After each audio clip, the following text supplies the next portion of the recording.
প্রিয় BA second সেমিস্টারের ছাত্রছাত্রীরা, আজকে আমি যে বিষয় নিয়ে আলোচনা করব সেটি হচ্ছে তোমাদের এডুকেশনের যে জেনারেল এবং অনার্স পেপার রয়েছে, যাদের সিসিএফ ক্যান্ডিডেট এবং যাদের সাপ্লিমেন্টারি এক্সাম তোমরা দিচ্ছ, উভয়েরই ক্ষেত্রে আজকে আমি একটি গুরুত্বপূর্ণ প্রশ্নের উত্তর নিয়ে আলোচনা করব, যে প্রশ্নটি তোমাদের প্রশ্নপত্রে আসার সম্ভাবনা প্রায় 100%-এর মতো। এই প্রশ্নটি আসার সম্ভাবনা প্রায় 100%। তো প্রশ্নটি কী সেটি আমি বলছি। 10 নম্বরের প্রশ্নটি আসতে পারে, অথবা 5-এও আসতে পারে, অথবা 2 নম্বরেও আসতে পারে, তবে 5-এ এবং 10-এ আসার সম্ভাবনা 100%। কী এই প্রশ্ন সেটি বলবো, এবং তোমাদের বলবো তোমাদের এডুকেশনে যে সাজেশান দিয়েছিলাম সেই সাজেশান থেকে এই প্রশ্নের নাম্বার হচ্ছে 8 নম্বর, এবং বাকি 1 এবং 2 নম্বরের প্রশ্নের আমি অলরেডি প্রিভিয়াস ভিডিওতে 5 নম্বরের 2টি গুরুত্বপূর্ণ প্রশ্ন, 2টি থেকে 3টি গুরুত্বপূর্ণ প্রশ্নের উত্তর আমি বলে দিয়েছি। এই ভিডিওতে আমি একটি 10 নম্বরের প্রশ্নের উত্তর আলোচনা করে দিচ্ছি, তোমরা দেখো এবং দেখে তোমরা স্টাডি করে নাও। এবং তোমাদের যদি মনে হয় যে এরকমই আদর্শ উত্তরসহ পিডিএফ নোটস স্টাডি মেটেরিয়াল তোমরা সংগ্রহ করতে চাও, তাহলে অবশ্যই 7278981430 এই নাম্বারে যোগাযোগ করো, এবং তোমাদের সামান্য রেমুনারেশনের বিনিময়, যেটি অত্যন্ত কম রেমুনারেশন, ঠিক আছে, রেমুনারেশনে তোমরা কালেক্ট করে নিতে পারবে, ঠিক আছে। তো দেখো, প্রথম প্রশ্ন হচ্ছে, বিস্মৃতি কাকে বলে? বিস্মৃতির কারণগুলি কী কী? স্মৃতির বিপরীত মানসিক প্রক্রিয়া হলো বিস্মৃতি। প্রতিদিন আমরা যা কিছু শিখি তার সবটাই আমাদের মনে থাকে না, কিছু আপনা থেকে আমাদের মন থেকে মুছে যায় বা ভুলে যাই। মন থেকে মুছে যাওয়া বা ভুলে যাওয়ার অপর নাম হলো বিস্মৃতি, ঠিক আছে। গডডার্ট বলেছেন, সংরক্ষণ ধনাত্মক বা ঋণাত্মক হতে পারে, এবং ঋণাত্মক সংরক্ষণই হলো বিস্মৃতি, ঠিক আছে। বিস্মৃতি হলো সময়ের সঙ্গে সঙ্গে চর্চার অভাবে পূর্ণ অভিজ্ঞতা মুছে যাওয়া। বিস্মৃতির কারণ, আমরা কেন ভুলে যাই সে সম্বন্ধে একাধিক কারণ বর্তমান। প্রথম, পর্যালোচনার অভাব। শেখার পর আর আলোচনার অভাবে আমরা অনেক সময় ভুলে যাই। পাঠ্য বিষয়বস্তু মনে রাখার জন্য তাই আমরা মাঝে মাঝে পর্যালোচনা করি। ঠিকমতো না শেখা, যেসব বিষয়বস্তু ঠিকমতো শিখি না বা খুব কম চর্চা করি সেই বিষয়গুলি ভুলে যাই। ক্লান্তি, অসুস্থ দেহ বা মানসিকভাবে ক্লান্ত অবস্থায় যদি আমরা শিখি সেক্ষেত্রে শীঘ্র ভুলে যাওয়ার সম্ভাবনা অধিক।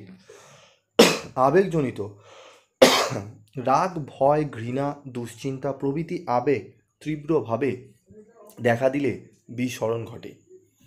পরিবেশ পরিবর্তন, অনেক সময় যে পরিবেশে বিষয়টি শেখা হয়েছে সেই পরিবেশ পরিবর্তনের ফলে আমরা বিষয়টি ভুলে যাই।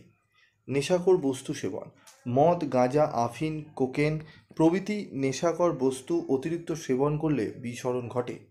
আঘাতজনিত বিস্মরণ, মস্তিষ্কে গুরুতর আঘাত লাগলে প্রচণ্ড মানসিক শক বা কোনো মানসিক রোগে স্মৃতি সম্পূর্ণ লুপ্ত হয়ে যেতে পারে।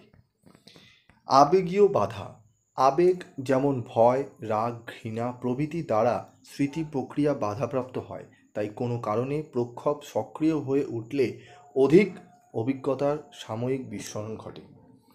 অবচেতন মন অবদমন, ফ্রয়েড ও তার অনুগামী মনোবিদগণ মনে করেন আমরা ভুলতে চাই বলে ভুলি। তাদের মতে আমাদের জীবনে অনেক বেদনাদায়ক ঘটনা আমরা ভুলতে চাই, তবে এইসব ঘটনা আমাদের অবচেতন মনে অবদমিত থাকে, ইচ্ছা হলে ফিরিয়ে আনা যায়। বার্ধক্যজনিত কারণ, বৃদ্ধ বয়সে দেহের কার্যক্ষমতা কমে আসে, অনেক সময় মস্তিষ্কের সংরক্ষণ ক্ষমতাও কমে যায়, ফলে বিস্মরণ ঘটে।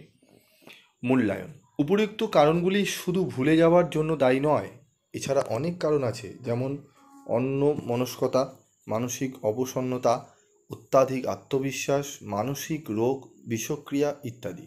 তবে মনে রাখতে হবে, কোনো একটি কারণে বিস্মৃতি ঘটে না, এর জন্য অনেক কারণ দায়ী, ঠিক আছে। তো দেখতে পেলে তোমাদের একদম 10 নম্বরের টু দি পয়েন্ট অ্যান্সার, 10টি পয়েন্টস এবং মূল্যায়ন সহ উপসংহার সহ তোমাদের কিন্তু আলোচনা করে দিলাম। প্রশ্নটি আসার সম্ভাবনা কিন্তু 100%, তাই বলবো প্রশ্নটি একদম তোমরা ভালো করে রেডি করে নিও। এবং এর প্রিভিয়াস ভিডিওতে আমি আরও যে 3টি 5 নম্বরের প্রশ্ন বলেছি সেখান থেকেও কিন্তু তোমরা মিনিমাম একটি প্রশ্ন কমন পাবেই, তাই সেই ভিডিওটি অবশ্য দেখে নেবে এবং উত্তর সহ, ঠিক আছে। এবং পিডিএফস কীভাবে পাবে সেগুলো আমি একটি ভিডিওতে, তোমাদের সমস্ত পিডিএফ কোথায় পাবে কীভাবে পাবে আমি সামনের ভিডিওতে বলে দেবো। তবে এই ভিডিওগুলো তোমরা যদি শুনেও নাও, তোমরা যদি 2 থেকে 1বার 3বার 4বার শুনে নাও, দেখবে তোমরা এখান থেকেই পড়াটা মুখস্থ করে নিতে পারছো বা মনে থেকে যাচ্ছে, তোমরা বানিয়েই লিখে দিতে পারবে। 4-5 লাইন তো তোমরা এমনিই বানিয়ে লিখে দিতে পারবে।